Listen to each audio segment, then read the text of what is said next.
Hi hello నమస్తే welcome to Telugu ప్రభ. నేను మీ journalist Shivajyothi. So ఉద్యమ సమయంలో వారి సర్వీస్ను సైతం పక్కన పెట్టి ఉద్యమంలో పోరాడిన మహిళలు మనతో ఉన్నారు. వారిని అడిగి ఈ తెలంగాణ ఆవిర్భావ దినోత్సవ సందర్భంగా వారితో కొన్ని ముచ్చట్లు పెడదాం. నమస్తే అమ్మ. నమస్తే నాన్న. చెప్పండి, అసలు తెలంగాణ ఉద్యమం అంటే చాలా మందికి కూడా ఇప్పుడు తెలియట్లేదు ఏంటో. ఇంకా కొందరు అయితే తెలంగాణ పదం డిక్షనరీలోనే లేదు అంటూ కూడా వ్యాఖ్యానిస్తారు. అది వారి ఒక్క సంస్కారానికి వదిలిపెడదాము. ఎవరైతే ఆయన అన్నాడో కూడా తెలుసు, అతనితో కూడా నేను మాట్లాడడం జరిగింది. డిక్షనరీలో లేదు అంటే డిక్షనరీ అంటే నీకు తెలుసా అని కూడా అడగడం జరిగింది.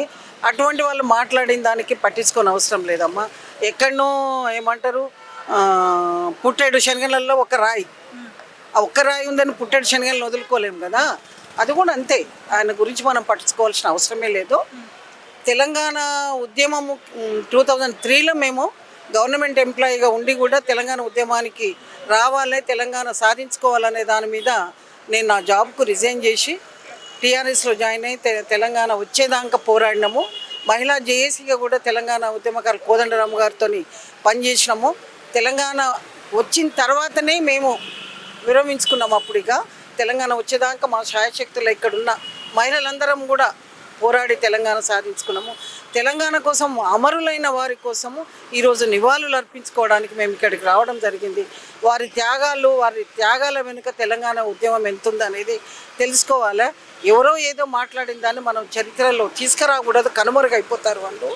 తెలంగాణ ఉద్యమం ఎవరిని కదిలించినా కూడా, ఎక్కడ కదిలించినా అప్పుడు చిన్నపిల్లలు ఉన్న వాళ్ళకు తెలియదేమో కానీ వారి తల్లిదండ్రులు కూడా తెలంగాణ ఉద్యమం ఎట్లొచ్చింది, తెలంగాణ ఎట్లా సాధించుకున్నామని ప్రతి తల్లిదండ్రి తన పిల్లలకు చెప్పాలి. అమ్మమ్మలు, నాయనమ్మలు, తాతలు కూడా ఇప్పుడు వచ్చే మనవరాళ్ళకు కూడా తెలంగాణ ఉద్యమం అంటే ఏంది, ఎట్లా సాధించుకున్నాము, ఎట్లా అమరులయ్యారు, ఎట్లా శ్రీకాంతాచారి ఎట్లా కాల్చుకొని చనిపోయాడు, కిష్టయ్య, పోలీసు, వీళ్ళందరూ కూడా ఎంతమంది అమరులైన వాళ్ళ గురించి ఆ చరిత్ర అనేది ఇప్పుడున్న జనరేషన్ కూడా పెద్దవాళ్ళు చెప్పి వాళ్ళకు తెలంగాణ ఉద్యమం గురించి నేర్పాలని కోరుకుంటున్నాము.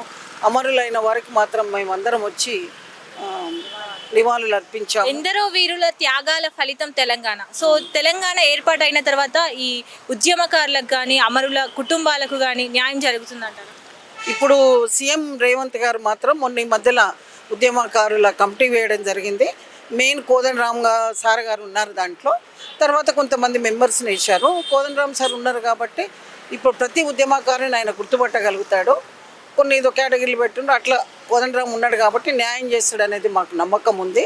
ఎందుకంటే అతను ప్రతి స్టెప్ చూసిండు, ఉద్యమం ఎట్లా జరిగింది, ఏ స్టెప్ ఎట్లా అనేది తెలుసు. తప్పకుండా ఆయన గుర్తించి ఉద్యమకారుల లిస్టు ముఖ్యమంత్రి గారికి ఇస్తే ఎవరికి ఎట్లా ఏంటి అనేది ఆయన చేస్తాడన్న నమ్మకం మాకు అందరికీ ఉంది. తప్పకుండా ముఖ్యమంత్రి గారు చేస్తారు. ఫైనల్గా ఏం చెప్తారు?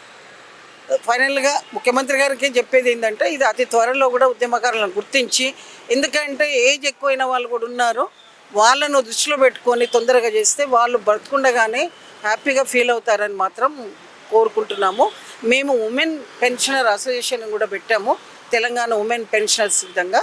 దానికి మేము సింగిల్ ఎజెండాగా హెల్త్ కార్డు కావాలని అడిగాము. ఫస్ట్ సీఎం గారు పదవి తీసుకున్న తర్వాత, ఛార్జ్ తీసుకున్న తర్వాత మేము వెళ్ళి కలవడం జరిగింది. అదేందమ్మా మీకు ఇప్పటివరకు హెల్త్ కార్డు లేదా మీకు అని అడిగారు.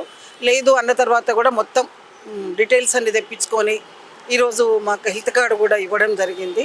మా సింగిల్ ఏజెండా మేము కోరుకున్నందుకు మహిళా పెన్షన్స్ తరఫున కానివ్వండి, జేఏసీ తరఫున కానివ్వండి, అందరూ కలిసి సాధించుకున్న దానికి అందరికీ కృతజ్ఞతలు తెలుపుతున్నాము. ముఖ్యమంత్రి గారికి పాలాభిషేకాలు చేయలేము కానీ అమ్మలుగా మా ఆశీర్వాదాలు ఎప్పుడూ ఆయనకు ఉంటాయి. 10 కాలాల పాటు ఆయన కూడా పదవిలో ఉండాలా, వాళ్ళ కుటుంబం కూడా క్షేమంగా ఉండాలని కోరుకుంటున్నాను.